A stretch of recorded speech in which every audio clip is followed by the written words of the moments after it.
Hey everybody, welcome to another episode of the Mile High Game Guys Board Gaming Podcast. I'm your host Adrian. I'm Zach. And I'm Jeff.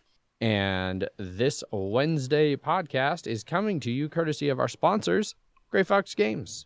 Whoa. Indeed. I remembered to mention the sponsors. Good job. Not at the end of the last episode. Remember that. And no prepared statement. It's a nightmare world we live in without me on this podcast. Yeah, you're the glue that holds us together. Don't you ever leave again. The episode was the glue. Exactly. Yes. So. That's why it was your face on the bottle, Jeff. Yeah. Oh, I didn't notice the hair that. I saw that it was a glue bottle. It's the hair that brings everyone in. Yep, exactly. Ties us all together. Yes. All right. Well, let's dive into some board games on this board gaming podcast, and we'll cycle back around to Banter, including giving Jeff shit about abandoning us, but also being incredibly key to holding us together. So Jeff, you were gone last week, so how about you start us off? What have you been playing? Been playing some Cabo. I guess I play that about as much as anything else out there. Especially when I'm out and about, distanced with other people. Cabo's a good game to play.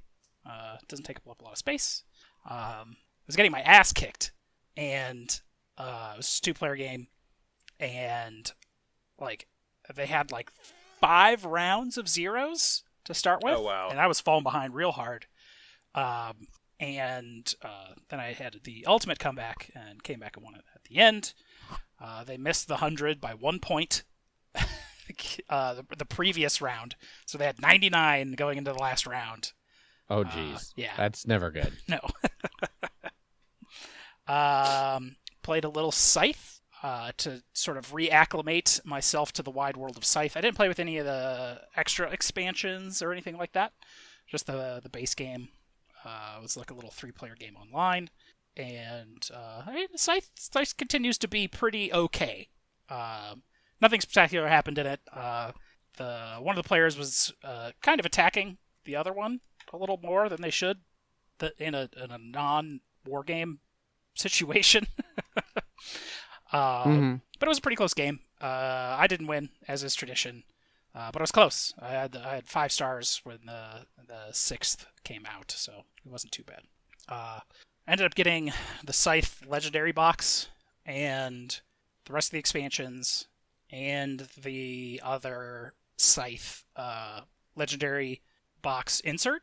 So it will soon be the most Scythe as soon as I get around to swapping out the insert from the original box I had it in. The original box.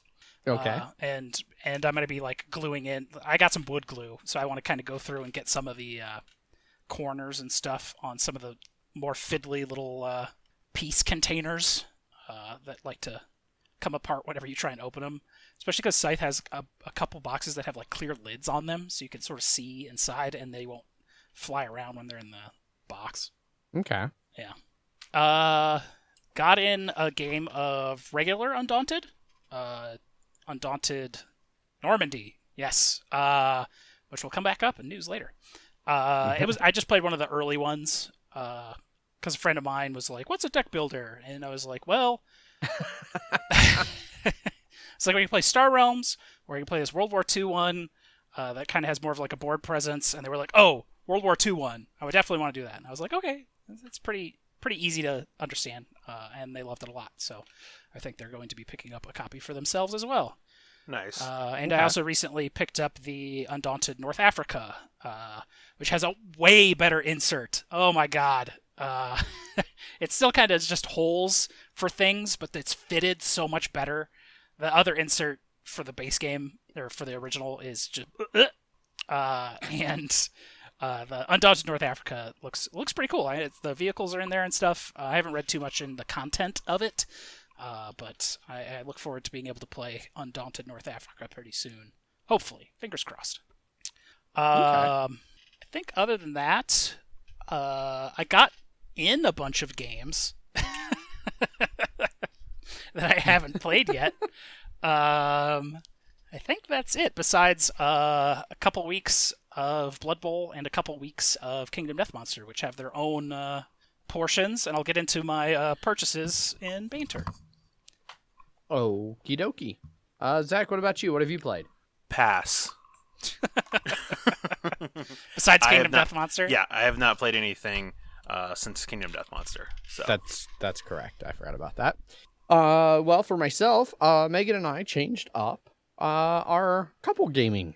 So we have made it a thing. So hopefully we'll stick to this. And if we do, I will always have a game to talk about each week.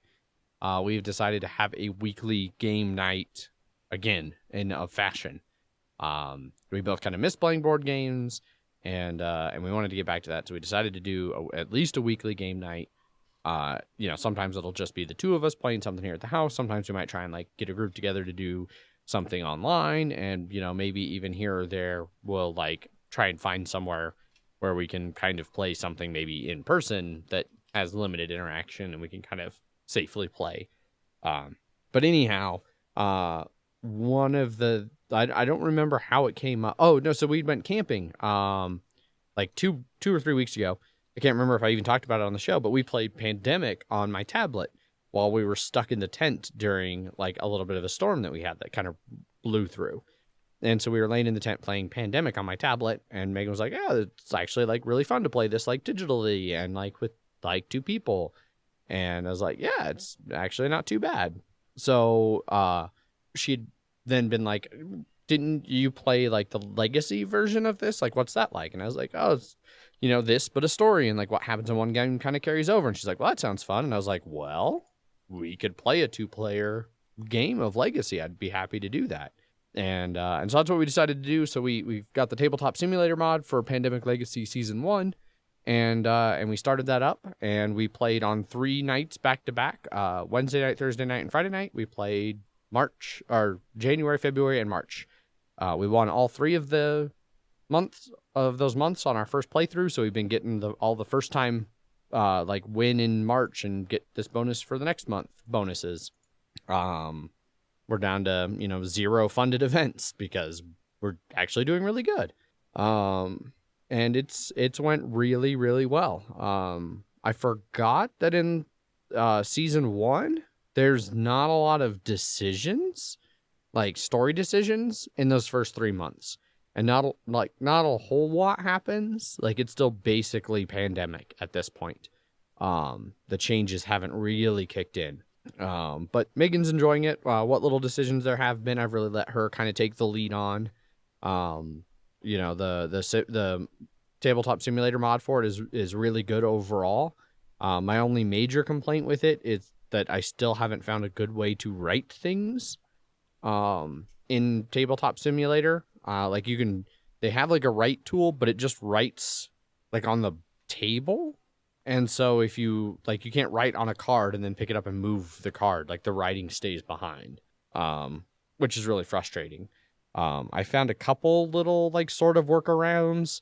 Like I found a web app that someone made where you can type whatever you want at the end of the web address, and it will make just a simple imager image of just black text on white background of whatever you type at the end of that. And then you can import that as like a sticker or as a token and then use that kind of for writing, which sort of works. There's also like index cards that you can kind of sort of edit, and you can stick those to things. So like the player logs, I stuck index cards to the back of all the player cards to do the like, this character was played by Megan in January and we won. This character was played by Adrian in February and May we won. That kind of stuff. Yeah, it's going good. Blasted out the 3 games of it, and we'll be moving on into April. We'll probably play April, I don't know, maybe tomorrow night, Monday. If not, maybe I think Friday's the next day we both have off. Our schedule's kind of desynced this week, so we'll see when we can find some time to play again. It's going to get to the good stuff. Surprised she hasn't had any of it spoiled, but I guess she might not be looking at constant board game news like we do. Exactly. In fact, I'd say she kind of almost goes out of her way to avoid looking at board game news like we do. Yeah. She is on more than one occasion mentioned like she thinks it's humorous that she's been playing board games way longer than me and likes board games easily as much as I do, but doesn't give a shit about like news or new releases or like any of that kind of like keeping up with the Joneses type stuff. For her, it's just like, this game, like somebody taught it to me and it's fun and I will play this. She's like, I would have probably have been happy if the only thing I ever played was like just Catan, or like if I only like learned like one or two other games like Terraforming Mars, and I'd be happy just to play that. I don't always need to find like the newest, latest, greatest game. And it's like, I don't understand you, Megan. Sometimes I don't understand how like the least materialistic person in the world is such a good match for me. Because I like things, damn it. And stuff. But then you don't have to compete for those things. Big fan of stuff too. Yeah. Oh, well, and it's great for her because like it's really easy to give me gifts because I'm always talking about the stuff I want, and she's like, "Oh, he wanted this random piece of shit." Like, okay, I'll get that for him. Suck on this, happy birthday, nerd. Yeah. Meanwhile, I'm like, what the fuck do I get for somebody who like, you know, has the expendable income to buy anything she ever wants for herself, like, but then doesn't ever want anything, and it's like, I don't know. It's a never-ending battle. But anyway, yeah. First 3 games, Pandemic Legacy Season 1, in the books. We'll be playing April before the next recording. We'll try and squeeze it in there. And we'll see how it goes. So far, we still haven't lost one. And we've only ever had cities get to that first level of, like, unstable, I think it is. They haven't quite gotten, or maybe it's unrest. Like, there's just little murmurings of disease. Gotcha. So. What was your color? What do you mean? Oh, yes, for the what is the like coda? Yes. Yes. I don't think saying the name is that big of a spoiler. I also was gonna say COVID, and I was like, I know that's not the name, but I can't think of anything else. So yeah. that's I was like, color is the only thing that I can identify by. Yeah, that's fair. So red was our coda. Oh, okay. Interesting. Yeah, it's not gonna be great. That was in the long run. Which color was yours, Jeff? Ours was also red. Gotcha. Ours was black. Yeah. Last game. So March was our closest we came to losing, and even then it wasn't really that close. But things were getting close to getting like it was going to rapidly get out of control. Like one of Megan's characters was basically sitting up in the upper right hand corner of the board, which is like the like Hong Kong, Seoul, Tokyo area. Mm-hmm. And there was like 4 cities that were all at 2 or 3 cubes that we were having trouble dealing with because of story reasons. Right. And so she was just like quarantine. Has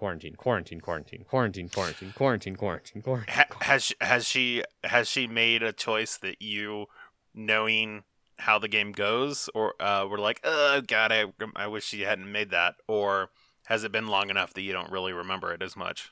No. So we got to the first part of the game where, again, this is like a super minor spoiler, but where you start, and you see it as soon as you look at the board because it shows like each month like the number of objectives, and you can see that in March is the first time that you have 2 objectives. Well, so you have 3 objectives to choose from, and one of them is one where I was like, going down that path leads to darkness. And luckily she was like, I think that one seems like that'll be too hard, so let's do this other one. And I was like, oh, thank God.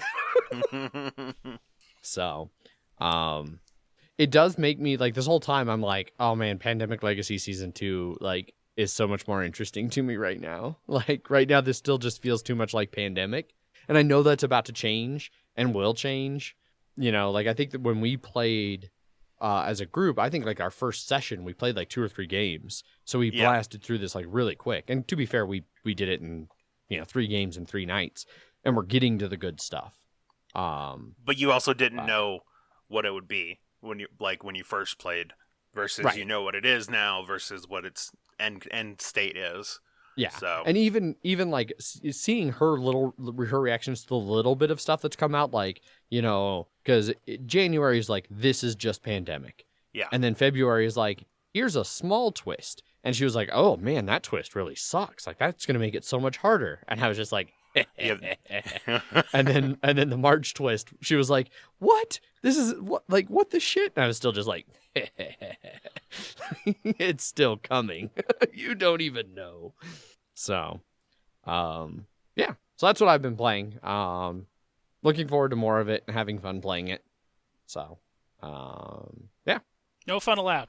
No, none. Yeah, so that's what we've been playing, and we can move on now to some banter things. I may as well start. Yeah, because Jeff, most you're of my back. banter is board game related. Go for it. I didn't really play a game, that's why I'm throwing it in banter. I messed around with a little bit of Black Widow and Doctor Strange in Tabletop Simulator. Yeah. Because those are the two new decks. I didn't really play any of the games with them or anything, but they seem like they're pretty cool. Yeah, they do. I'm super happy that they've made all of the expansions very different. Yes. Like each of the heroes. When I started with Spider-Man, that was like unfortunately the most disappointing hero I've played because there wasn't really anything special about him. It was sort of like, I can dodge real well. But that's all I really remember about Spider-Man. Okay. But like everything else has just been getting cooler and cooler and cooler, especially with that card pool that grows. It seems like each expansion has cards in it that was like, this sure would have been great in the base set, like. But I guess you have to make these LCGs have card content, right? So yes, you can't include just every card in there. Yeah. But they're not really doing like sets like their previous LCGs. Okay. Because like the Mythos sets in Arkham LCG where it's like 6, and then like box or a box then 6, however they do it. Yeah, well, it'd be sort of hard with how they're doing it right now, just because it's very singular each expansion. Yeah, I feel that gives us more room to kind of do whatever they want. Yeah. I heard you guys talk about Kang the Conqueror last week. Mm-hmm. Yes. I am pretty excited about that. They even have... Tell us about Kang. So Kang's not really been around that much in like the modern era of comics. Okay. The most Kang, at least when I stopped reading, like in 2013, 2014, the most Kang had really come up, besides some very minor appearances, was in the Young Avengers, which is why Iron Lad is in, why I am excited that Iron Lad is part of that.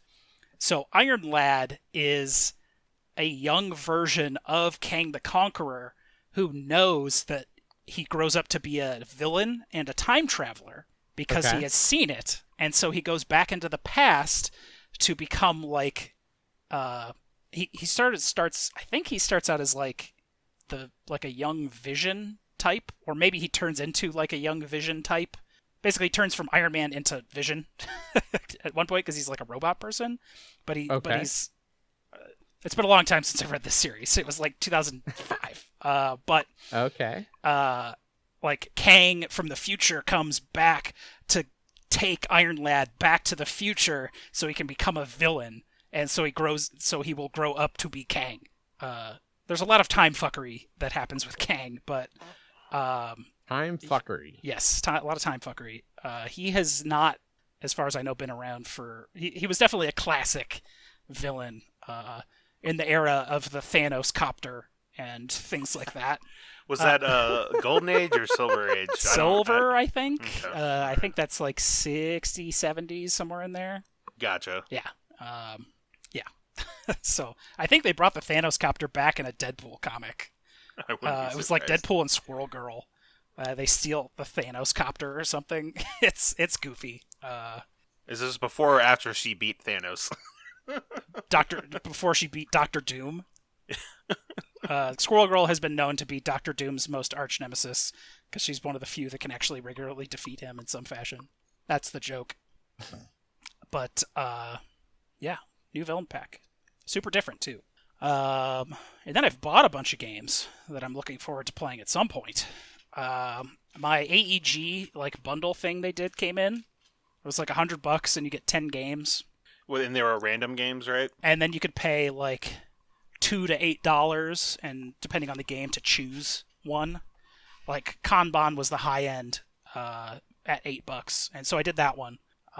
So I own a Kanban Driver's Edition. Okay. And then I picked up... That's the Stronghold version, right? Yes. Yeah. And then I picked up Among the Stars, which I've heard is okay, but we'll see. Okay. Yeah. There's a bunch of trash. Yes. Real shocker. That's might be the most surprising thing I've ever heard. Yep. Second Chance, Second Edition, which I'm not sure if you can get that other art version of it, but if you can, do it. Because even like all the cards and stuff are different. They're very, very like solid colors, like no real art to it. It's sort of like, here's a square, here's a different shaped square, but this one's light yellow and this one's green, and it's sort of just like I like Paul's version where it actually had like some sort of design to the cards for a basic game. It comes with colored pencils because the things you draw are supposed to be like different, but we always just drew shapes or different designs in them to tell which shapes were which. Right. But they're like super tiny, like quarter-size pencils, you know? Gotcha. Yeah. I think Fabled Fruit was the best game I got out of the random pile. We got City of Spies as a like gift from someone, right? Yeah. Well, now we have the City of Spies expansion. Oh, nice. Yeah. Oh, well, there we go. There we go. I picked up the Dune expansion that came out. It's just like it adds the 2 other factions into the game. It's the same amount of people, Okay. though, right? Yeah. Okay. I would not want to play with 8, that's for sure. I picked up the Hero Realms big box. So now all of Hero Realms is organized by like type and scenario because it has those campaigns and stuff in it. So like the Star Realms big box, now there's a Hero Realms big box, which is super nice. And then I picked up Gloomhaven, Jaws of the Lion. So now I have that as well. It's so I started reading through a bit of the like how to set up and how to set up the box, like how to punch the box directions, like where to put everything, how to organize everything. It is probably the most easiest game. They put a lot of effort into making sure that Joe Schmo could play this game off the shelf with having no board game experience. Oh, That I'm sure. is for sure. Like, they tell you how to punch everything, where to put everything when you punch it, how to put everything back in, how to start up the book, or how to look into the book to see what you're supposed to do, how to learn, and then all the scenarios are like super basic. I know, was it Boyd was playing with his daughter, and the amount of cards you have to start with is super low. You only start with like 6 or 8, something like that. And Paul was 6. like, well, why don't you use all the cards? They should have the full option. And then that's like, in my head, I'm like, that is like way over the head of anyone that they're actually like targeting this at. With how basic it is. It's like the Harry Potter deck building game. Yes. Like that first scenario is very much, I've never played. What's a deck board building game? Yeah, pretty much. Yes. Is this like Risk? I think you mean, is this like Catan? I've heard that so many times. Yeah. It's like, I've played Risk before. And I was like, well, that game sucks too. I hope to get Inhuman Condition out at some point. I mean, I waited forever for that game. And then it came like the week of shutdown. Or the week after. I remember. Yeah. I think if I wasn't sick the week before everything shut down for that game night, I would have been able to play it there. But I was indeed sick. Alas. Like March 9th, which was peak shutdown time. So I got a lot of games sitting around, not getting played. I was looking at Founders of Gloomhaven the other day, and I was like, I sure wish I could play this. Yeah. Is there a tabletop simulator mod for it? Probably. I'd play it. I want to try the asymmetrical side. Even though it's been thoroughly replaced by Great Zimbabwe. Yes. No, I feel like it'd be kind of like how well Feast for Odin plays. Yeah, like it's actually surprisingly easy to just lock tiles in place so they don't get jostled, Yeah. So yeah, I'd give it a shot. Yeah. There's also a broken token insert for it that's like $42. Of course there is. I was like, that would make that game a lot easier to organize, but do I need to pay twice the cover price for an insert? Yeah, probably not. Next up in Banter, let's talk a little bit about Neon Genesis Evangelion. Is it just going to be a little bit, Jeff, or is it going to... I bought a t-shirt yesterday, damn it. I feel like it's time for me to space out again. Have you ever watched Neon Genesis Evangelion? I have not. Okay. It's the pinnacle of teenager in giant robot anime. Yeah, I don't watch anime, so something being the pinnacle of a specific genre of anime sounds even more like my nightmare. That's fine. Just letting you know, prospectively, it's the Michael Jordan of anime. Oh, you know sports, right? Yes. In the most weirdest I don't know, just not in just like, it's not straight Michael Jordan. It's a very no, it's like a weird depressed does whatever you're told Michael Jordan. Yes, with no will of their own. And whenever that will comes up, everything goes bad because he doesn't do what he's told. Yep. So I rewatched all of it that is currently available, and I have not watched it since like 2004, and it's still pretty good. I didn't really have any complaints. I wish it was better, and it's still super weird. yes, it is. There's a lot of angels. It's about angels attacking cities, and then learning what those are, and what they could have been, and what humanity is. And so they've actually been coming out with a new series of movies. I say new. When did that first 1.11 come out? Like 2007 or something? And it was like 2007, 2012, 2018, and then the last one was supposed to come out 3 weeks ago. Yeah, late June. The first two movies are a retelling of the series with all new animation and everything. And then the best way I've been able to put the new movies is, man, that old series sure did go off the rails. So let's make a new set of rails, and then after the second movie, go harder off the rails than before. Like, very much so. Yeah. It's an interesting take. I think, and the reason I did this is because I rewatched Shin Godzilla a month ago or so, and he did all the Evangelion. Yes. And then he's just been doing Evangelion for like 20 plus years. And then he did Shin Godzilla, and then went back to Evangelion. I think he just wants to be done doing Evangelion because it's just, he's tired of Shinji and his stupid face. And I thought the Netflix dub was fine. Everyone was real up in arms about it, but I thought it was totally fine. There were some minute changes that they did that people were like, "Rah, it's not the same shit as it was before." I think they had a trans voice actor voice Shinji. Nice. Yeah. I think that some of the shittier people were up in arms about that. Of course. Of course they were. Yeah. Because shitty people are gonna shitty people. So. Mm-hmm. They're real good at being shitty. That's for sure. They sure are. But yeah, Evangelion. I can't wait for the fourth movie to finally come out. Never. At least it was done, and it was just COVID that delayed it instead of it just being not happening. So at least it's close, but it doesn't feel like Evangelion. I just want another Shin Godzilla. Damn it. He uses music from Evangelion in Shin Godzilla. It's cool. Yes, he does. So anime. Good stuff. Yeah. Yeah. I don't have a lot of banter stuff. I continue to play Satisfactory occasionally. I'm building a mega factory. Yeah. So you're finally and it's getting going on that plan. I remember it was in the planning stages last time. Yeah, so because you needed to make a base to make the base. Exactly. Yeah. So I have my like starter base that I use to unlock everything. that can be unlocked through like progression stuff. There's obviously a lot of alternate hard drive recipes I still have to unlock because I haven't scoured the planet yet.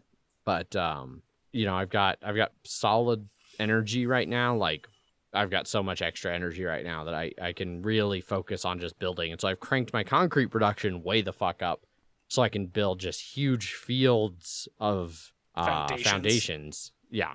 And then so I've got several different foundations, like for different sections of the factory that are all going to kind of feed together into the main mega factory. And, I still don't have I definitely can already tell you I don't have a good enough plan for this to actually come together as neat as I envision it in my brain, because I'm still just kind of winging it too much. But it's a thing, and I'm happy with it so far. Eventually, I'm sure I won't be, and then I'll just call in Jeff. I'll be like, "All right, Jeff, I've reached a point of frustration. Come fix my broken shit." Fix it. And I was like, "All right, we got to take down this entire block." Yeah, and you'll get frustrated in an entirely different way. Yes. Correct. It's like, it's the cycle you've run your belts, so you can't expand off your belts. Like, we have to redo your entire belt system. I do think I've moved past that. Like, I am no longer nearly as noobish as I was back then. So you're not just running one splitter into 3, and then that's it? No. Well, I mean, that one I was, like, specifically making it to fit exactly how many resources were coming in and splitting them exactly.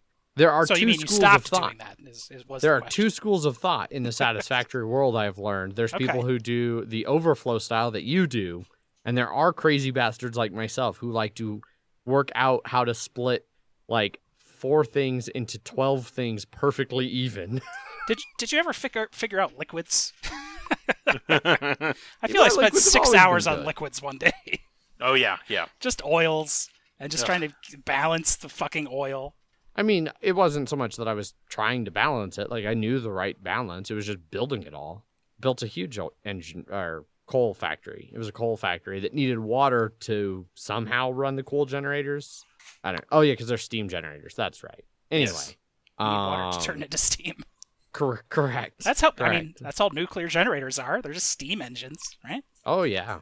But yeah, Satisfactory, still good, even though I've maxed everything. I should actually look and see if they have any kind of a roadmap for when their next update is or what it might have. It was fairly recent that the last one just came out, so. Yeah, because it was when they came to Steam was basically that big update 3. Yes. But I know, like, people had known, like, from watching YouTube videos from before that update, everybody, like, for a long time, everybody knew trains were coming way before trains showed up. So, like, I feel like they must be pretty clear about what's going to be added. Yeah. And that way I can plan ahead. Yeah. I also need to start working on a massive train network because you can't have a mega base without trains. Choo-choo, motherfucker. Exactly. CCMF. So, that's my banter. Zach, you got anything you want to throw on? I guess 2 things. One, I finally finished Half-Life Alyx. Nice. And it took me about just under 12 hours or so. That's about right. Yeah, and I definitely want to play it again at some point. It's definitely the best VR game for showing you what a VR game can do. But, I'm really excited to see what they do next. I saw a Reddit thread where someone was basically talking about, like, the next whenever they do another Half-Life, it was, like, I hope they don't, I hope that they go back to a regular one. And there were basically 2 sides of the argument. There were the people that are there saying, like, yeah, it's really stupid that they did it in VR. It needs to be a regular game. And then the other people are people who actually played the game, and they're like, this game is so much better because of VR, and the next game needs to be in VR as well. That's what Valve is all about, especially in these Half-Life games, like pushing boundaries and using the new tech to give you amazing experiences, and that's definitely what Half-Life Alyx did. And I'm very curious to see where the next one's going to go, whenever or however that may be. Do you play any more of that, Jeff? No, I have not played any more of it. Just you need to get on that. Yeah, I want to get in the living room, but it's a lot of process. I think I've just got under 4 hours into it. Gotcha. But since my roommate is using the living room as a home office to work from during the day, and me working 2 to 10, I can't play it during the day, and so then I can only play it after I get home. But then setting it up to play in the living room after I get home at like 11 o'clock at night Mm-hmm. is a pain in the ass. So Right. I haven't. Do you have the lighthouses in there, or did you move them back into your room? They have just been in my room since I played it the Okay. first time. Gotcha. Yeah. But I have See, that's what I reorganized think- my storage in my room to where the lighthouses could actually sit in a more convenient spot. But I just don't have That's enough. I just don't have enough room. So Yeah. That's the nice thing about the Quest is I just turned it on, man, and it was just like let's play. yeah, it's great. I'm sure. Yeah, and I'm just it is just gobsmacking how beautiful that game is too. Yes. What is it? I think there was either 11 or 12, stages, missions, and the final one. There's just a moment where I was just like, "Holy shit!" But yeah, so that's real good. That's basically. I mean, I'm like I said, I'm still playing Last of Us. Well, you're playing the PS4 version, right? I'm playing the PS4, the remastered one, and I can definitely tell the points where it's what textures and stuff are PS3, but it still looks really good for a PS4 game. And so I've heard from some people that have played Last of Us Part 2 that it's like, if you were like, hey, this is what the PS5 stuff looks like, they were like, holy shit, this looks amazing. Get it. Let me get that PS5. And it's just like, well, this is PS4, so It is. I need to see if I still have the PS3 version, and maybe I'll start playing Last of Us again because it is a fucking great game. Yep. You excited for Horizon Zero Dawn to come out on the PC, Adrian? Yes. Yeah. Yeah, they're Because doing a of real good you. version of that too. It looks like. I probably wouldn't normally have given two shits if I hadn't listened to you gush about it for like a fucking year on this show. I didn't play it until last February. Mm-hmm. Such a good game. I have a PS4 copy of it. I think it's behind me still. But I'm gonna be buying it on the my PC because my PC can definitely run that game better than my PS4 can now. My launch day original PS4. So, Yeah. and I think it has the expansion in there too. And Yeah, it's a complete edition. yeah, that expansion is not one that you can play the game and then not play for a year and be like, oh, let me just open up this expansion real quick and start from scratch. That is not what it is. No? Expecting you to come straight off of the game in terms of the skills that you've learned in that game. Nice. Yeah, that's basically what I've been doing. Right on. Well, let's move on to Bloody Minute, Jeff? Yeah? Yeah. I don't remember the last game I talked about, but I talk about Ant and his orcs, and I lost to the orcs, but I didn't take a lot of damage. I think that was the last Blood Bowl game I talked about. There was a whole new team released that everyone's not too excited about. So they announced the Snotlings, and they're a brand new team, but they're kind of like a round of an old team. They're all strength 1, armor 5. They're terrible little, the smallest of small creatures that the orcs have in their armies. But that probably got delayed because of COVID, and I know they GW manufactures everything in the UK, pretty sure. But the announcement of that probably should have come after the announcement of the Old World Alliance. It's a mashup team of humans, dwarves, and halflings, and it's the easiest thing they could come up with to make a team. Throw in a human sprue, throw in a dwarf sprue, throw in a halfling sprue, boom, you have a new team, and a new team box that people can pay $40 for.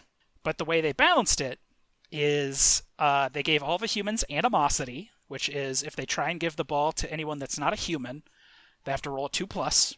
Okay. The halfling are on there because you can get an ogre, so you can do a one-turn touchdown with a human/dwarf team because you have a player with right stuff, which can be thrown. And then the dwarves, which kind of breaks the team for any sort of actual competitive list, is they all have loner. That means they need to roll a 4+ to use a reroll, and if they don't roll the 4+, you still use the reroll and take the old result. So the dwarves all have loner, the humans all have animosity, and it's and the reroll price is 70k. Rerolls are either 50, 60, or 70. It depends on how organized the team is for some stupid fluff reason. Like more evil, chaotic teams have higher reroll prices than like more organized professional teams like humans and elves and dwarves. That's the reason that reroll prices are different. It's stupid, but they have the most expensive reroll on top of you're not going to want to use those rerolls for those loners, so you're just going to turn over all the time on some bad dice when you're blocking with dwarves. Also, you have access to a dwarf runner and a human thrower. They both have the same stat line, except the thrower is 10k cheaper and has pass, so he can actually move the ball. So the Old World Alliance is not great. On top of, they changed the Underworld Alliance, or the Underworld Denizens. They were like the Skaven Goblin team.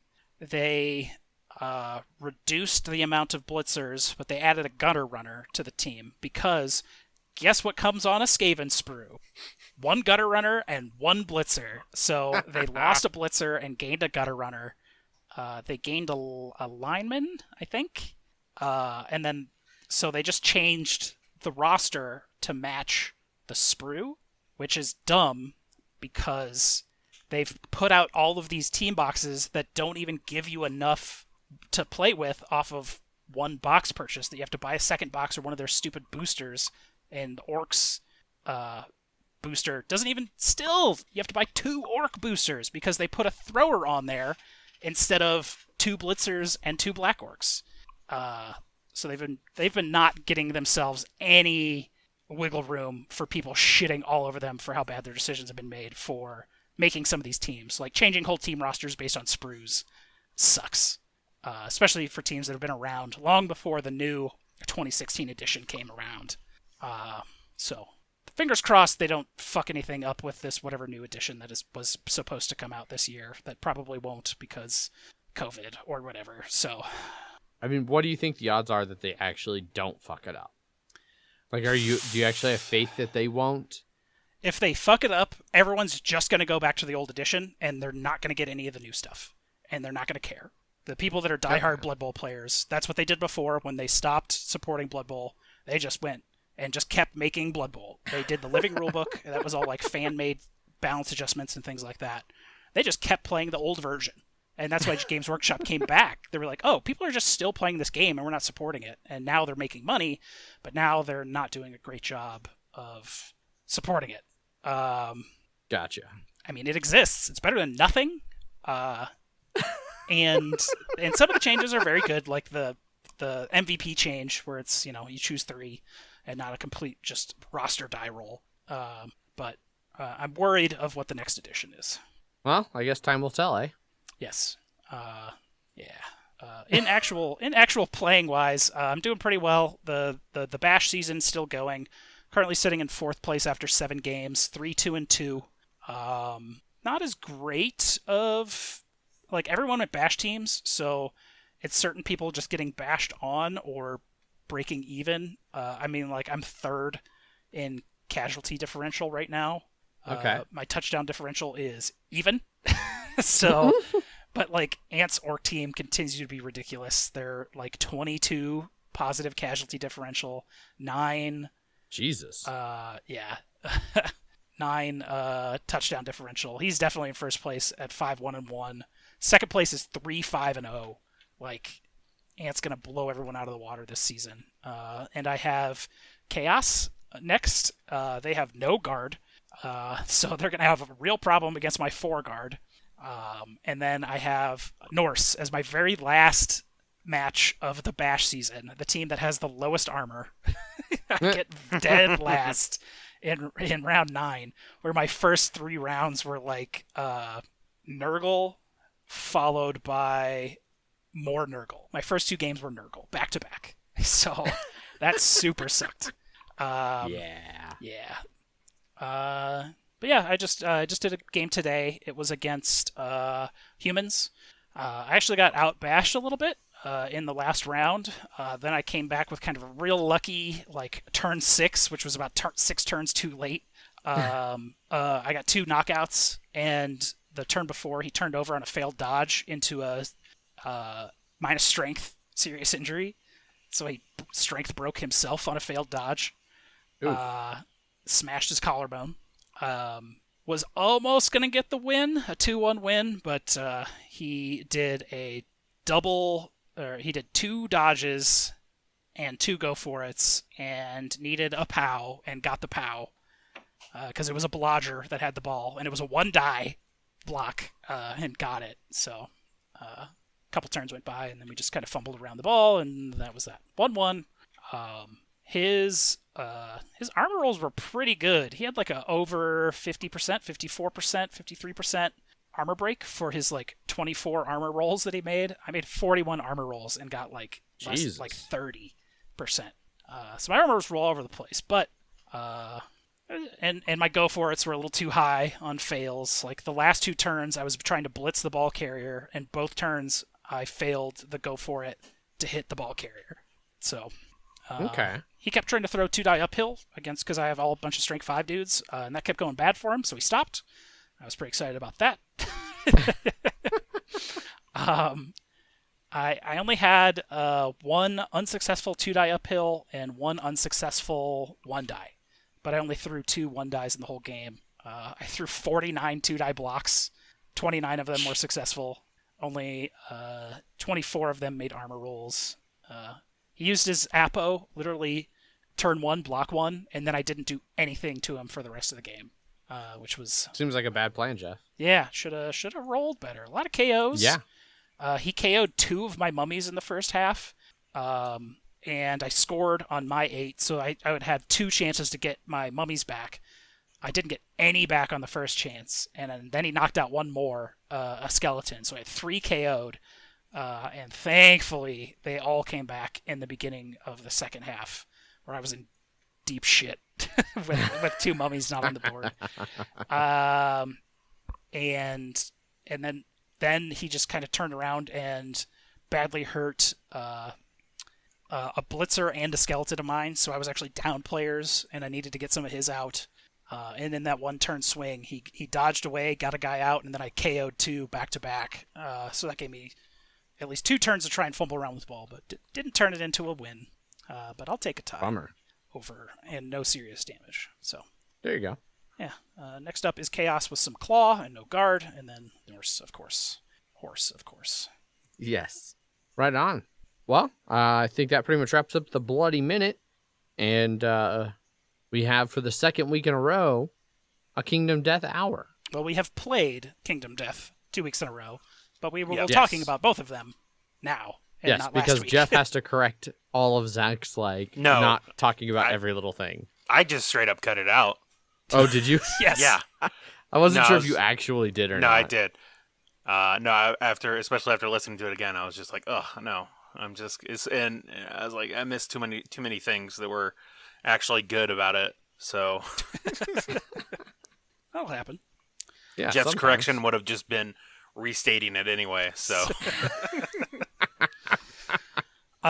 so we started up a new campaign, brand new campaign. We are doing the People of the Sun. Previous campaigns we've done is People of the Lantern. I think that's the base campaign. Yep, and then the People of the Stars, which is the Dragon King, and then we did People of the Bone. Yes. Or People of Skull. Yeah. It's People of the Skull. Yeah, something like that. Yeah. Probably People of the Skull. That's with our super OP, crazy powerful, but can't wear any armor, glass cannons. Yep. Bone cannons, really. Yes, bone sabers. Bone cannons.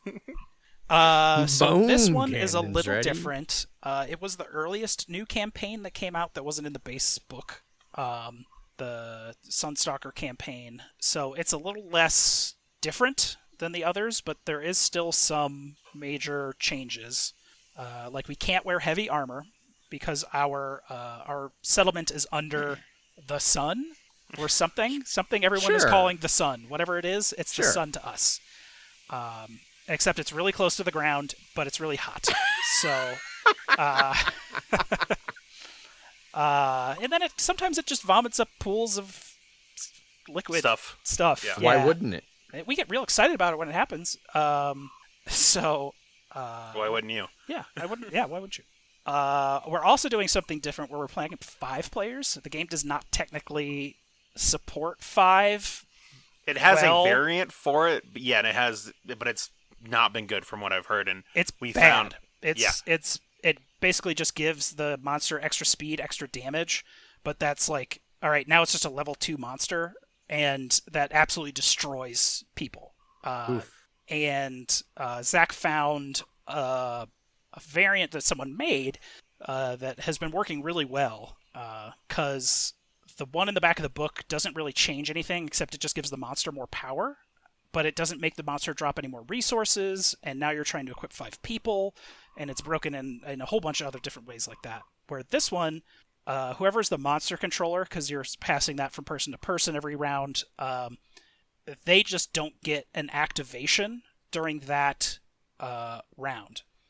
And every survivor gets a movement and an activation. Usually use that activation to attack. So basically they can still move, so they can get themselves out of harm's way or into a position for the next turn, but they aren't able to attack. So you're still only making 4 attacks a turn, unless they use, I think they can still use Surge to get that additional attack if you spend the survival. But monsters also drop an extra 25% more materials, and that helps you upgrade, gear up that other person.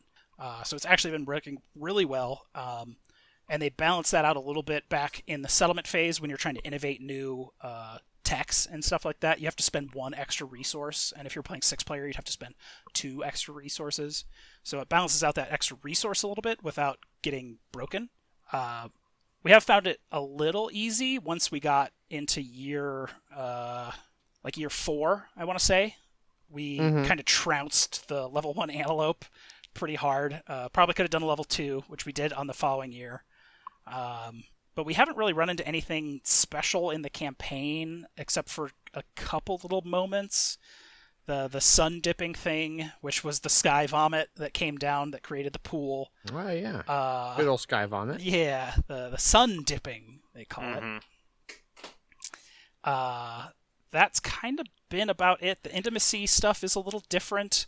But we haven't really done much of it. No, because we have so many survivors. We've just been picking up a ton of them.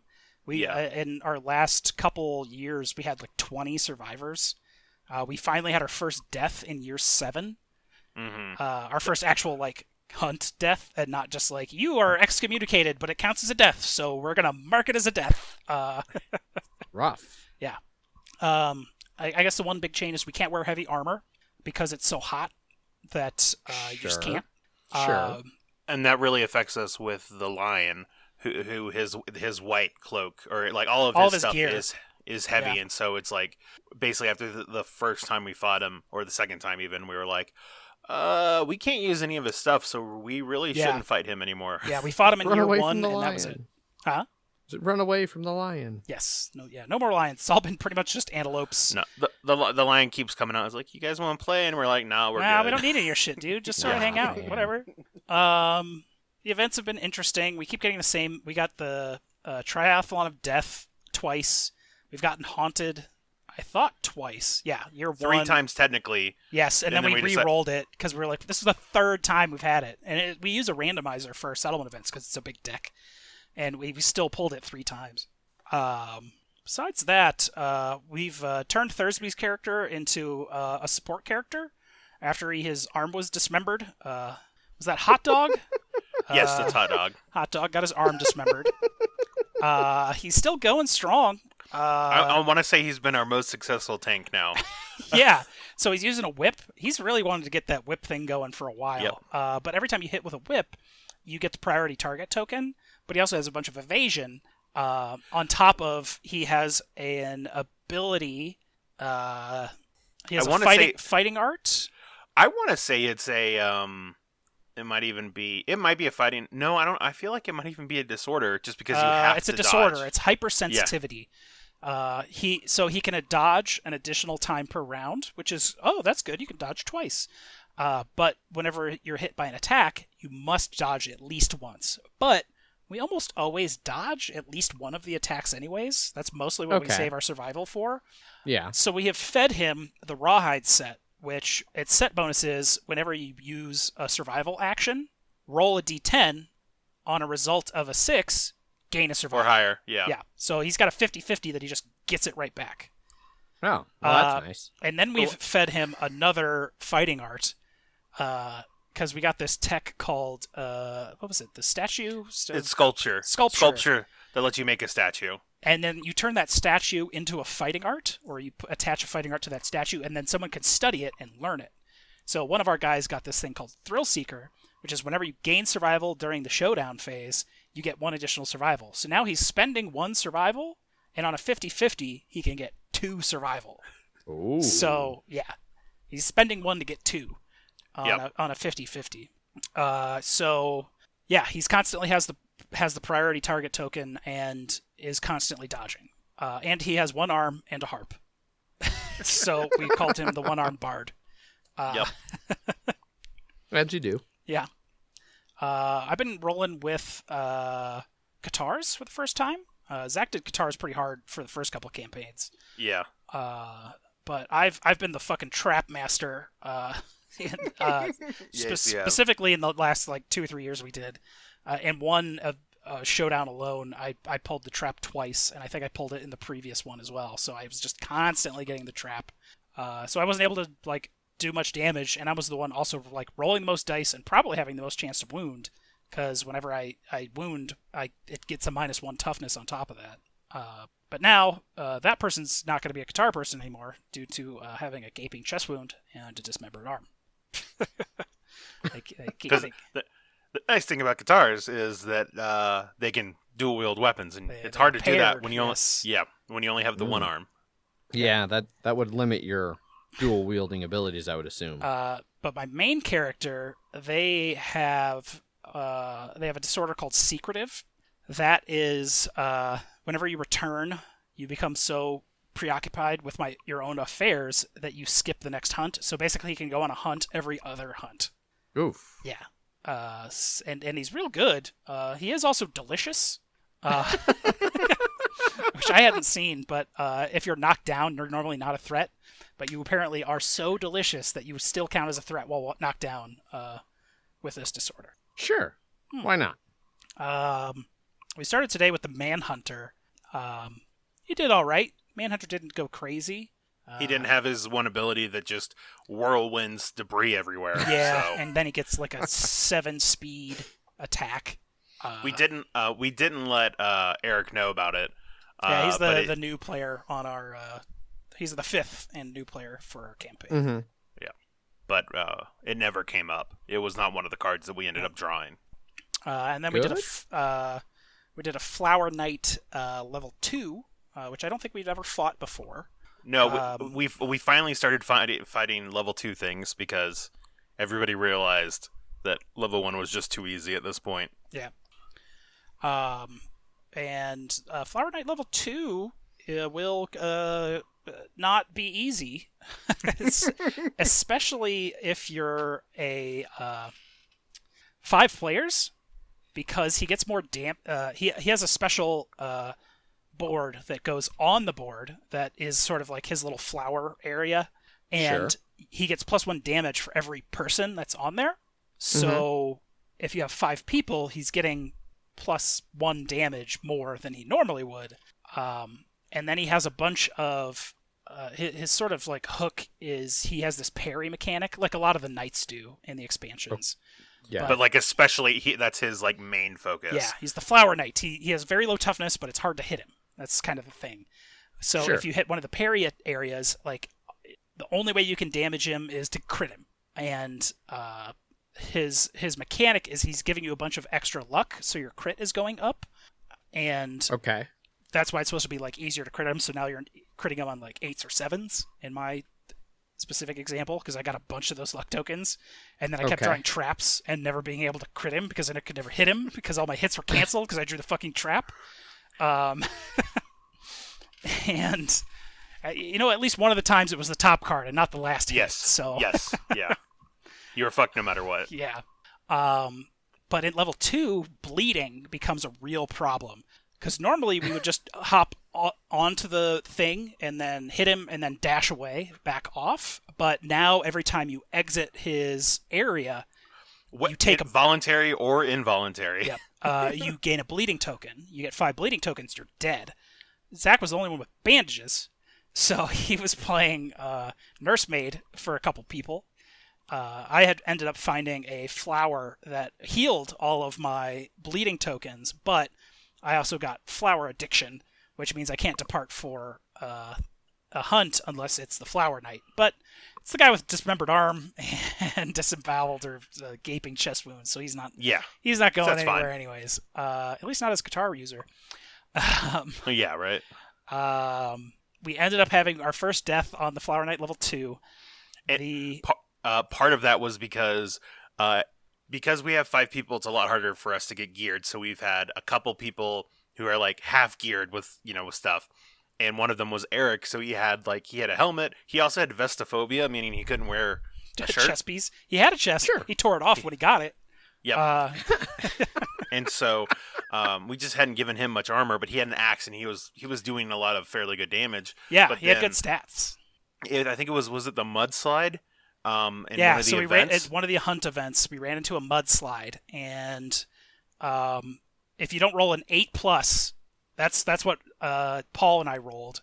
Thursby didn't have to roll because he had a whip, because he was able to hit like a rock up above and use the whip to pull himself to safety. So if you had a whip, you didn't even have to roll. Okay. What Eric had rolled is he got swept away by the mudslide, and we were able to pull him out. But all of his gear that was fragile or soluble, so his monster grease and his frenzy drink, and then his anything skull that was helmet. Frail, and his skull helmet were all broken. So he lost half of his gear off of that one event. And that was giving him affinities that let him, he had a counterbalanced axe. He had a very good axe. He actually had probably the best weapon we've made so far, I think. Yeah, and it's when you have a perfect hit, so you roll a 10 when you're trying to hit, you just automatically do a wound with it. You don't deal with any reactions, and it gets past traps and all that stuff because it's just a straight wound. But you need that red affinity, and losing the skull helmet meant that he lost that, and so. Yeah. So so he was a lot weaker in general, and then the Flower Knight was just pounding us for a little while until the very end when we were like, "Get him!" And someone would take a bunch of damage, but then we would all just rush him and just pummeled the shit out of him finally and knocked him out. And then we got the most broken best bow in the game, the Vespertine bow, which normally you can get after the level 1 Flower Knight, but we've seen some people do it online too, but it was at least gate it behind the level 2 guy, so you have to work for it. Yeah, and you can only craft Flower Knight gear after you fight the Flower Knight immediately, because all of his flowers will crumble afterwards. So you have to, you can't save his stuff for later, basically. Yeah, we just happened to get the right draw that I was like, I didn't even ask anyone. I was just like, all right, I've crafted the Vespertine bow. Here you go, Zach. Yeah. I don't think anybody would have been like, wait, hold on a second.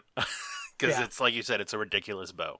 Yes. So, which now that I have the specialization, which I can reroll misses at least once, then it will be super nice. Yeah, especially because you'll use that cat Scythe. What's the arrow that makes minus evasion? Cat claw arrow or something like that. Cat claw, cat. Yeah. Cat eye. Whatever. Yeah. But yeah, so next year, so we're in year 7. We just got the Phoenix, so we might actually try and do some Phoenix stuff. Yeah. And then in year 8, we get the Dragon King and then the Sunstalker, and the Sunstalker is a totally new encounter that we have not had at all. Nope. And so technically you don't add it into the People of the Sun campaign. The Sunstalker, I think, is just a final boss that you fight, sort of like in the Dragon King, the People of Stars campaign, but you can add them to it if you want, and we wanted to, so. Yeah. So we'll finally get to fight him, and then we're definitely going to try and do the Phoenix as well, because there's some good stuff in there, especially with the People of the Sun, like that Sacred Pool. Yeah, it has some gear that you can make that is part of that you need Phoenix parts. And we've just never really done the Phoenix because he's not like difficult, but he has a lot of bullshit because he is a master of time and space that he can just sort of wipe you out real easy, and there's not much you can do about it if his cards come out in a certain way. So hopefully we'll get some Phoenix time in. Yes. No pun intended. Got him. So yeah, we'll probably do the Phoenix, the Sunstalker, and then probably just the Dragon King right after that. Yeah, that's your 7, 8, 9. There we go. Hopefully, Paul can get his actual model from Greg for the Dragon King. I very much doubt that. I also doubt it. Yeah, I'll believe it when I see it. Yeah, and that's Kingdom Death. Right on. Well, that brings us up to some news and Kickstarters, I believe. Yes. First up in news, just in time for Adrian to start playing Season 1, he should have played this game first. Pandemic Legacy Season 0 was announced in its entirety, and pre-orders up, which I have already pre-ordered. Yeah. So this kind of got leaked a little bit ago. Zach and I talked about it a little bit last week, I think, unless that also got cut. No, I know. No, I talked about it a little bit, but we didn't have near as much information as this did. So. Yeah, it was just sort of the picture that came out. It was the box, I think, last week. Yeah, because it kept being like little things kept getting leaked and spoiled, and then finally it's like Z-Man was like, all right, here it is. Yep. So, so Legacy Season 0 will officially take place in 1962. So you and your fellow medical graduates have been recruited into the CIA for an urgent mission to investigate a dangerous new Soviet bioweapon. Despite failure to weaponize their codavirus, the Soviet Union's leading researchers have reportedly made a breakthrough with a different pathogen, something called Project Medusa. You and your team of medical specialists turned CIA agents must investigate and prevent the development of the threat at all costs. So, it's going to have a bunch of different kind of interesting mechanisms and gimmicks kind of in it. So you're spies. So you have to maintain your cover, and you have an alias, and as you play through the game, you develop contacts and networks of smaller agents and people working for you. You have to evade detection. Meanwhile, you have to counter the rising Soviet threat of agents around the world. Yeah, so all while fighting a virus. It's Soviets. It's the Reds. Although there's still gonna be a disease that you're trying to fight around the world. Yeah, but there's not actually disease cubes that are going out. It's it's just Soviet agents that are causing unrest, at least to start with. That's what those red figures are. So right now it doesn't look like much disease-wise. The full rulebook's out there. You can get if you click through to at the bottom of the pre-order page, it has a little bit more of the board and stuff like that. But $80, and it looked, which is the same price as all of the other Legacy games have been. So I saw some people that were like $80. That's literally what it was the last two times. So in the image they do show, they have a card here that's an escalation card, and if you read it, it's 3 steps. And the steps are basically the normal steps of an epidemic card. So it does seem like the agents will, like I said, at least initially, really stand in for diseases. Yeah. So it'll be interesting to see how that goes. In the original game, and in both of the legacies, there's multiple illnesses you're fighting. So are they going to have different types of agents, or how? It'll be interesting to see how they handle what you're trying to do to counteract rising threat levels and adding Soviet agents all over the world. Yeah. The rulebook is out there, of course. Which will have some spoilery type stuff in there, but not any of the stickers and all the good stuff, of course. But it seems like another new interesting take on it. The prologue that's in it. I don't remember if Season 2 had that, but the prologue can be replayed multiple times because the prologue doesn't actually add any legacy elements into the game in any way.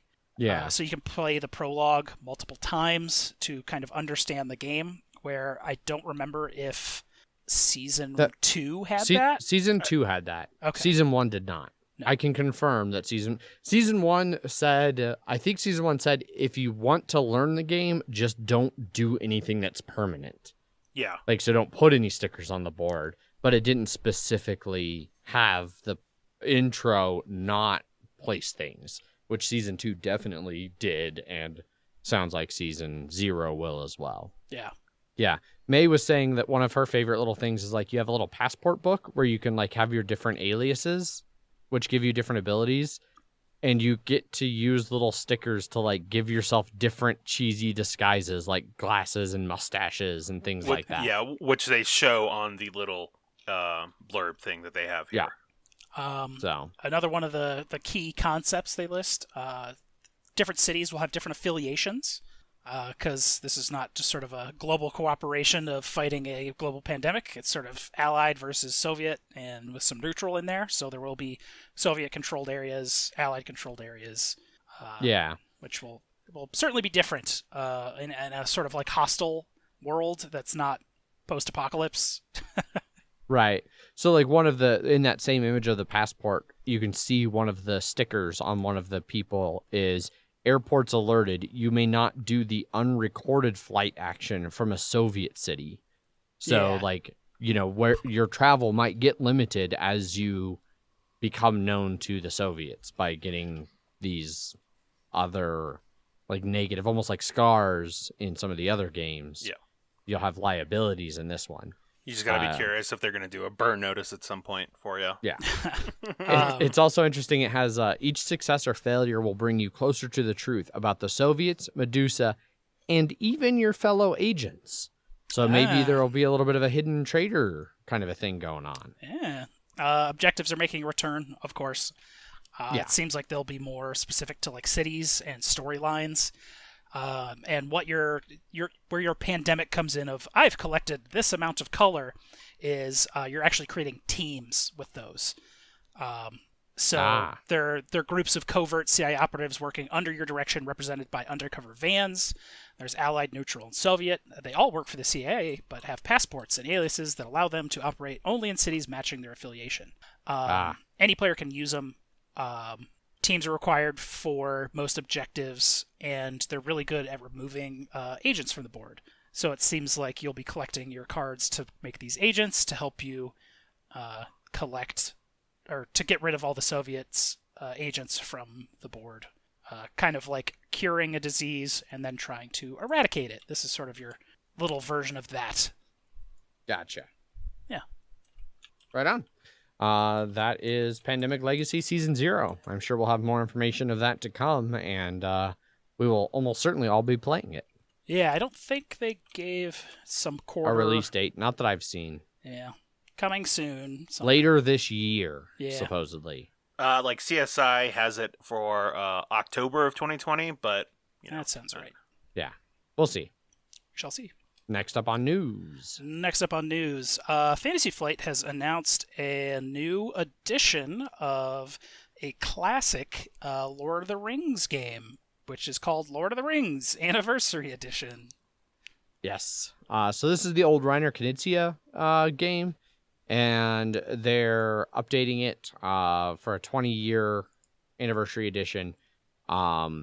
It's going to have now sculpted miniatures instead of standees. A little plastic ring instead of a little cardboard ring, and a fancier die instead of just kind of a basic square with the different symbols on it.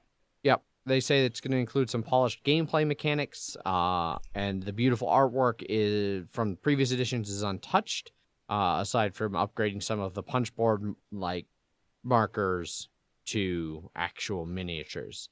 I'm glad they kept the old art, because this was art that was out before, because this came out in 2000, which I'm pretty before sure the movies. Yeah. Fellowship of the Ring came out 2001. Yeah. The trailer this came out in predated the 2000, and 2001 was the release. Yeah. And I want to say the art is by one of the concept artists that they got from the movie. I played this game back in like 2009, 2010, and I remember it was okay, which kind of lines up with its BGG ranking. You said one of your concerns here was that this appears to just be the base game, whereas like it took some of the expansions to really flesh out the original version. There's 3 expansions for it. I have one of them that I was able to get for the original game because I ended up getting it a couple years ago on like one of those Asmodee winter sales for like super cheap. And one of like this just sort of, I think the first board you get, because it's multiple boards, you go through like Moria and Helm's Deep, etc. It just starts in Moria. You're like, boom, Moria, go. And one of the expansions adds in like Bree into it, so you get a little bit more of feeling like it's actually the whole trilogy. Yeah, and you can get some upgrades and not just the game is hard, is what it is. I remember it being pretty difficult, like most co-ops should be, but I remember it was much better with the expansion that got added in later, which this unfortunately does not. But sadly, we won't have the sweet Hobbit standees, as you can see in the old version. That there's certainly a new take with the miniatures that you can't get that sweet art on the standees. But I wonder, like they say, polished gameplay mechanics. I wonder what the real difference will be. But also $50 is a lot for a 20-year-old game that's still not that great. I mean, there's a lot of other games out there for $50, especially even Lord of the Rings related, that I'd rather have. Like Journeys Through Middle-earth you could probably find for, $60 or so, right? Yeah. But yeah, so new edition coming out. If you've been dying to update your old worn-out copy, which we had like a copy come through the raffle for the game night, and it was all the expansions and everything, but it was a little bit worn. So now you can get a fresh new anniversary edition. It's probably because it was really old. So, yeah. Moving along to the next bit of news.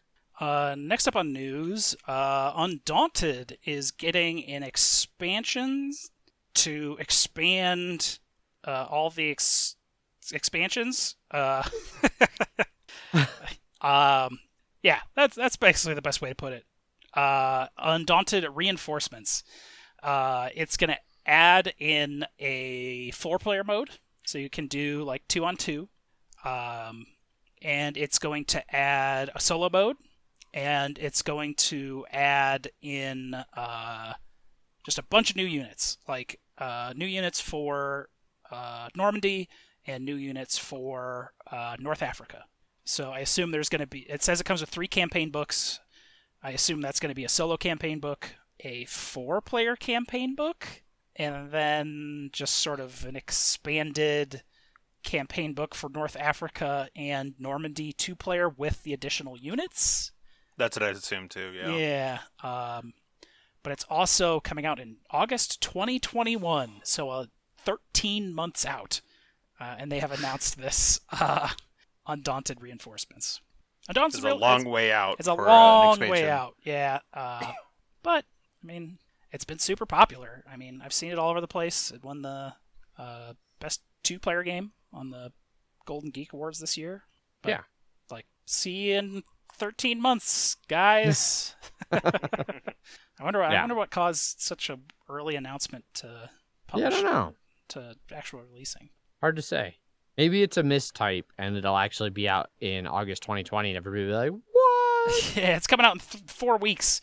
Also a month after North Africa came out, because North Africa just came out like a couple weeks ago. Yeah. That's why I bought it, because I was like, oh, that's probably going to be out of stock soon. So I picked it up. Yeah. Reinforcements, the new expansion for Undaunted. Yeah. Wrapping up the news there. So, moving right along to some Kickstarters.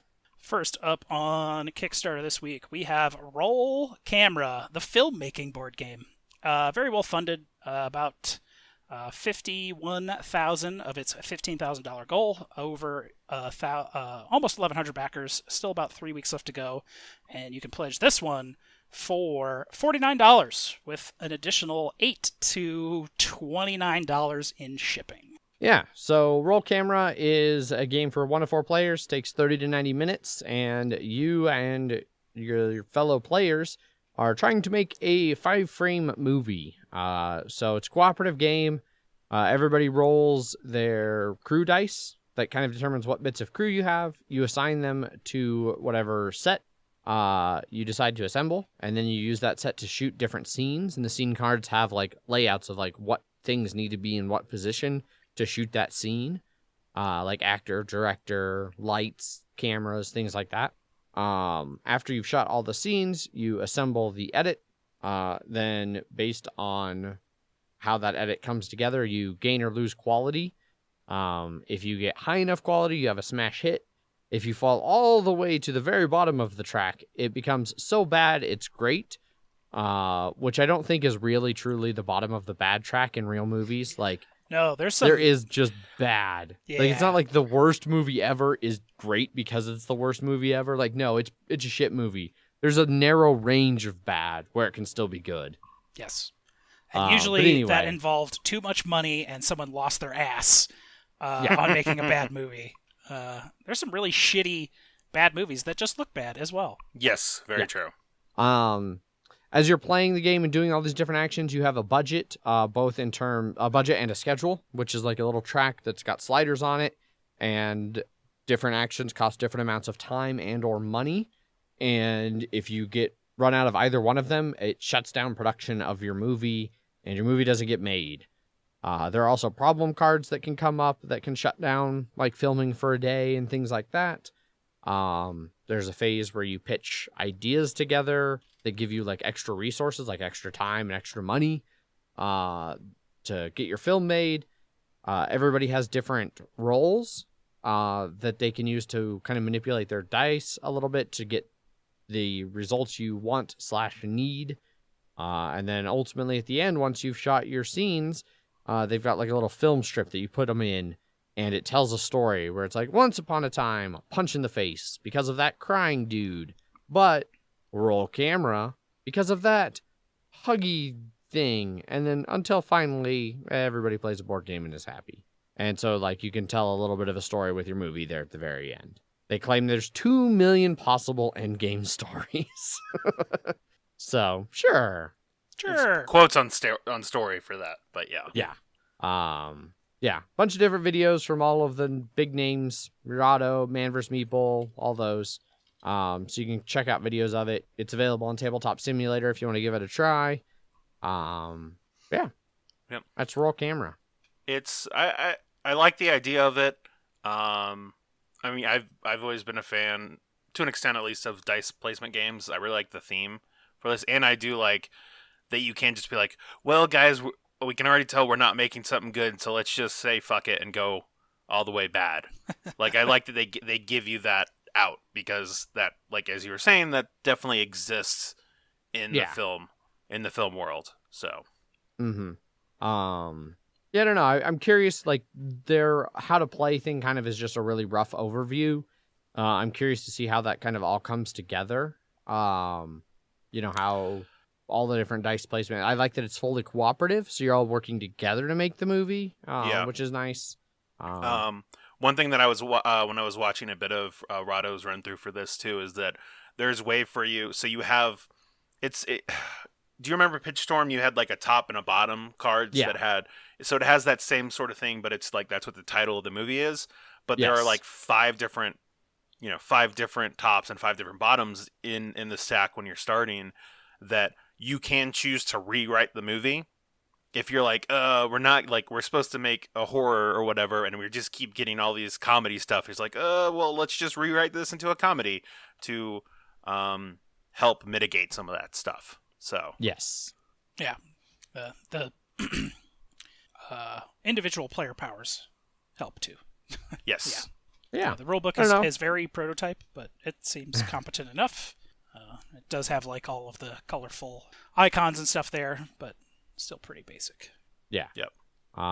If they get to either $100,000 or 2,000 backers, so they're roughly halfway there already, If they make it to either one of those, the board game box is going to be like an actual movie clapper box that will actually clap. They've even got a video demoing How dummy thick it is. how dummy thick it is doing the clapper.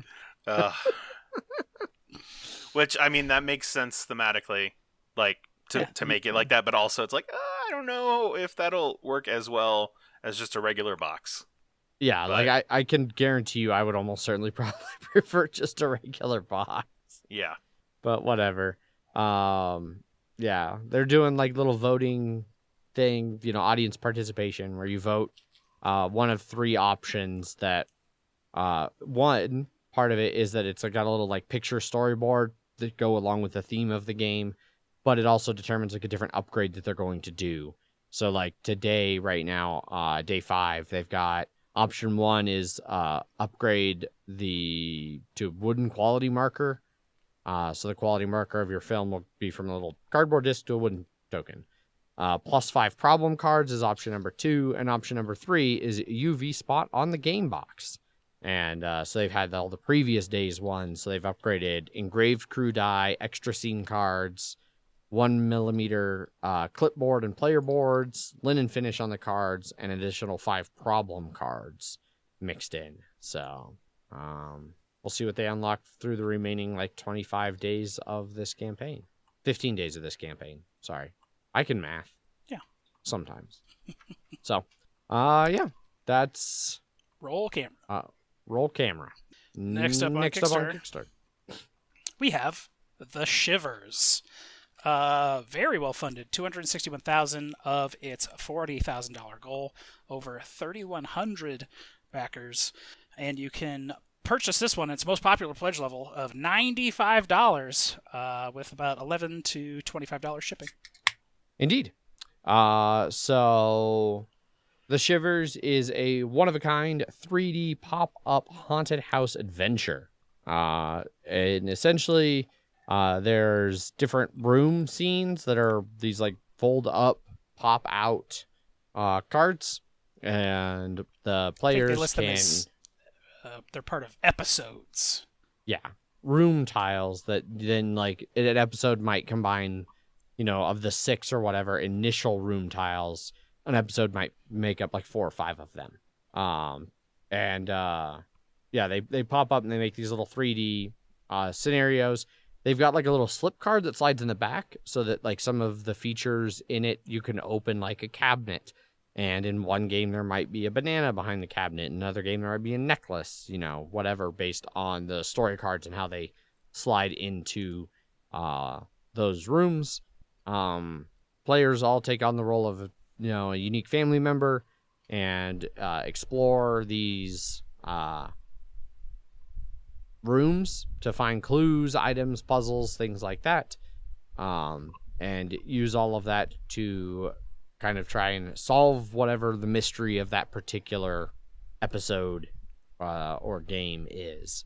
Yeah, and apparently these are all magnetic and will interlock via magnets, which instead of just having all these pop-up things next to each other, they'll actually connect to each other. Well, that's kind of cool. I'd missed that. Yeah. It does sound like this is a game kind of like Mansions of Madness First Edition, where there is a storyteller type role. So it'll take at least 2 people to play for 1, and for 2, it will be, I don't know. I can't tell if it's meant to be an adversarial one, like Pandemic Legacy Season 1 very clearly was adversarial. Whereas some other games, it's more like, hey, your job is to make a fun game for the players. I would suspect that this is more of a just guiding the adventure. Yeah. That would be my guess. They don't specifically say family friendly in here, but it definitely has that art style. Yeah. Well, the creator is a dad with 3 daughters, and it talked about how this was part of his, wanting to come up with a game for them to play. So yeah. Yeah. Yeah, they got a bunch Looks of little interesting. GIFs and stuff that show everything work. Yeah. It still seems like everything's not done yet because they show here's 2 of the creatures that you'll have, but there's going to be a lot more. Yeah, the rest are just silhouettes. Yeah. That are all the same generic silhouette. So it's not quite done, but Yeah, and they have a couple times in there where they say, like, illustrations, names, personalities will be changing as our team continues to develop the game, not final artwork. Like, so it's all very much still work in progress. yeah, like one of the mechanics they show, it's like your character sheets are dry erase, and you write your items that you have on there, but like one of the mechanics they state is like if it gets too full, you're going to have to erase something. So I wonder if they'll turn those into boxes to where like there's only a certain amount of boxes you can have full of items to actually make that work. But Well, on the image they have, like, you have, like, certain, like, you have, like, lines of where you can write things. It looks kind of like, I think it could be more clearly denoted how much I'm sure a space you final have, version but will be. So yeah. So, but despite the unfinished nature of some of these things, that does not stop people from throwing money all over this Kickstarter. yeah, the deluxe version comes with all of the expansion packs, which is another 6 stories and one more room. Yeah. For an extra $30, 2 extra characters that are pets. So yeah. That's that $95 pledge you were talking about. Yeah. Is the deluxe there. Yeah. So and the base game's $65, but yeah, it doesn't seem like a great deal for an extra $30. But who knows? Yeah, I don't know. But we'll see when it comes out in July of next year. Yeah. Hopefully. So. Yeah, but otherwise it looks neat. Yeah. Yeah, that's the Shivers pop-up game. Go check it out. And lastly, on Kickstarter this week, we have Ascension Tactics. Shocker. Super well funded. $369,000 of its $150,000. 2,800 backers, still about 2 weeks left to go. And you can pick this one up for $100 at its most popular pledge level, with an additional $25 to $65 shipping. Yeah. And the $99 for this one is the core game. It is the cheapest option. Yes. Unless you pledge $1. Yeah. And $140 for the Protector bundle, and then $300 for the Ultimate bundle. But that comes with a lot of like regular Ascension stuff. The Anniversary Edition. I think some of those were Kickstarter only at one point, but I'm not sure. Is the Anniversary Edition is the one that's all foil? I think. Yes. Yeah, I think that's right. I had some friends at a Hootenanny one year that had that, and were playing that. Oh, Hootenanny. Yeah. Yeah, so Ascension Tactics is a deck-building miniature game based on Ascension Chronicles of the Godslayer, which is a deck-building game that, like, I know for a while, Zach and I were crushing it on digital a lot. Yep. It was the first. Was it the first trench? It was, like, I would say one of the ones that popularized it, if not the first. Yeah. Yeah. I remember I played that one and kept adding expansions until I got a combination that would just literally break the game, that I could just play all the cards, and then I would get to go again, and then I could play all my cards, and then get to go again, and I was like, okay, well, this is stupid. And that's basically the point I reached to. Like, once I got to where I could consistently just build a deck where I would take turns until I took all of the point pool or whatever the victory condition was. It was like, all right, well, that was a thing. But so Ascension's Tactic combines tactical miniatures game with the fast-paced deck building strategy. You can play it PvP, solo, cooperative, and there's even going to be a campaign mode. They're just kind of cramming all of that together. They don't give a lot of information here on how to actually play unless you watch a video or read through the rule book, which, as it's a hex-based game board. I don't do it. I remember the biggest difference on this one versus regular Ascension is instead of actually spending attack to attack things, you would, like to attack the monsters, you put those attack points into your actual mini, and then you send that mini out to go do stuff. But then it's all about, like, trying to get honor, and whoever reaches whatever the honor limit is first wins. Once the honor pool is empty? Yeah, something like that. Yeah, so, like, different minis have, like, a minimum amount you need to put power into them to unlock them. And then that allows you to move them around the board.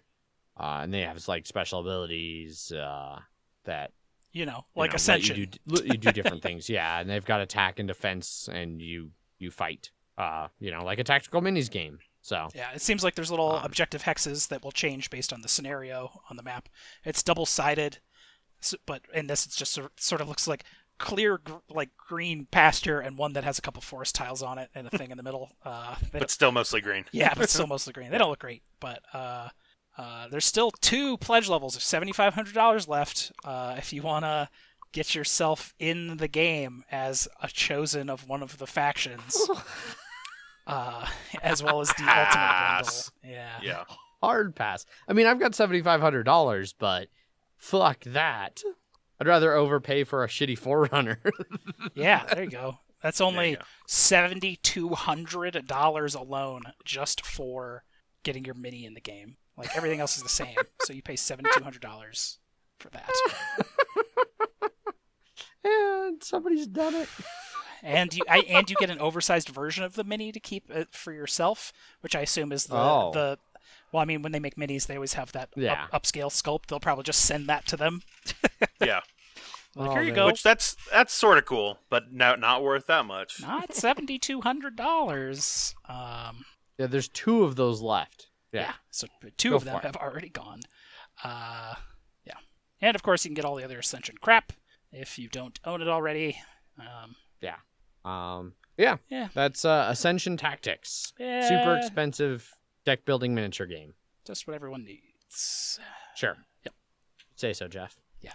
Right on. That's it for Kickstarters.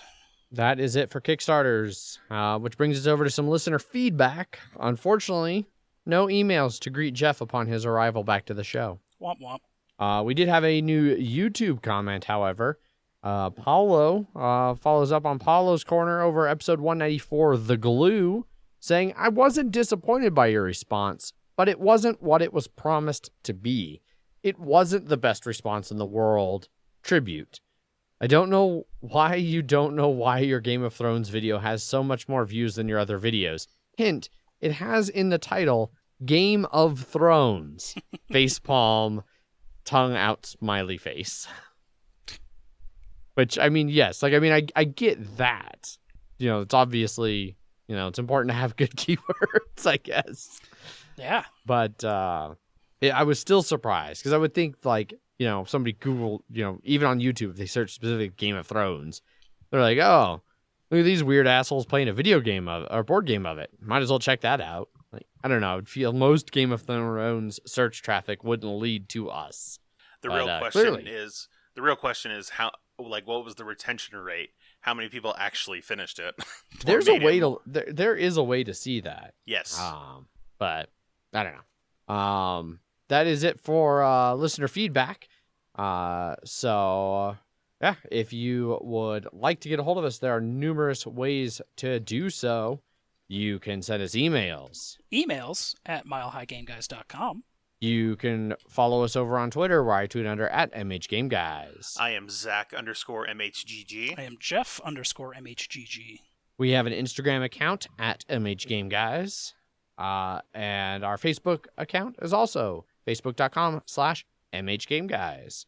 You can also jump over to our website, milehighgameguys.com, where in some of the older episodes posts, you can find links to things like our Slack channel and our BGG guild number 2731, which are some additional ways to get in touch with us and hang out with us. Yeah, you can also watch MHDD every other Tuesday over on our Twitch channel at MHGameGuys, twitch.tv/MHGameGuys. Eventually, we'll start doing some kind of streaming over there again.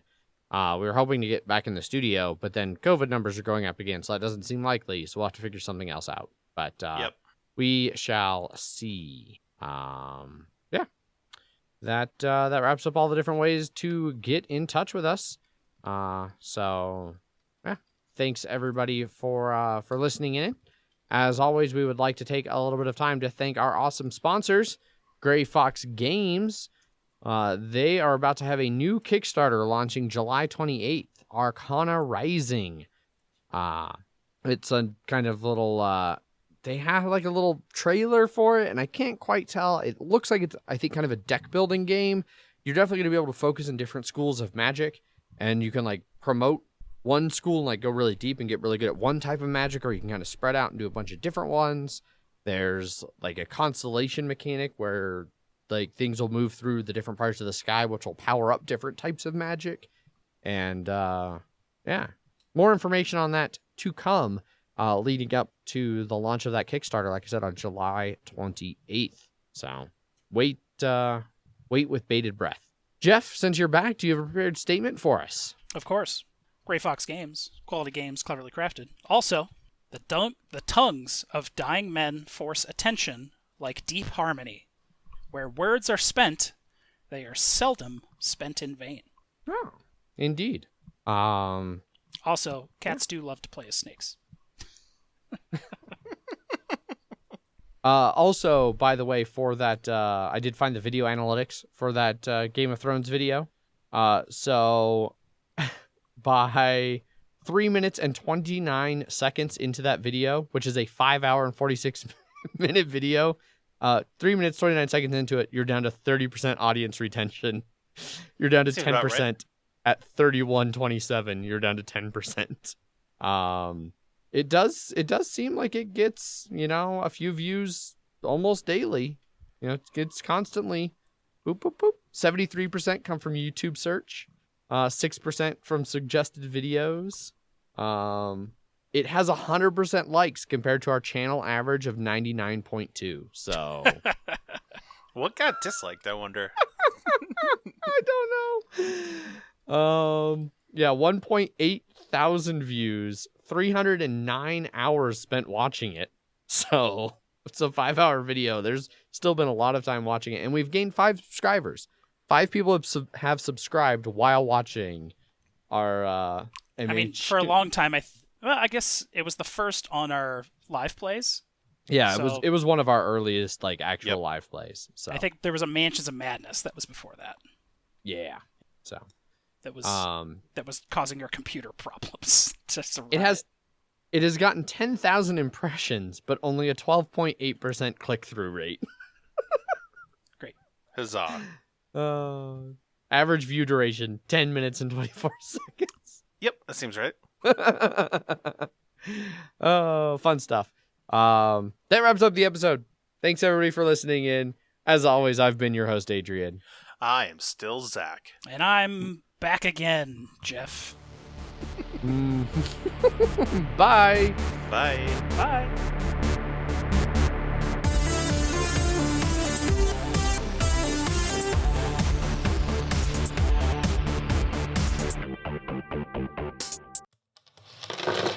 Punchboard Media, where we all bring something to the table.